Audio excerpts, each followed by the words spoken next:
In front of me is HUAWEI Pura 80 Pro, and today I would like to show you how you can turn on and use one-handed mode.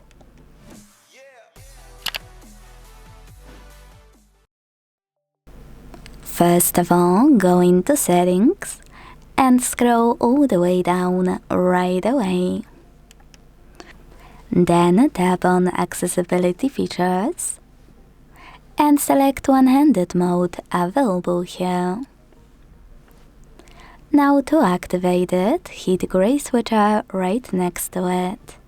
Then to use it, follow all of those instructions. If you are using gestures navigation, slide your finger across the bottom of the screen and hold. If you are using tree keys, do exactly the same, you just don't have to hold at the end. So when I do that and hit got it, I can see that one-handed mode is working properly.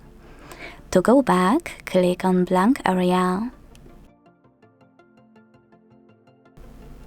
To use your tiny screen on the other side, just swipe in an opposite direction.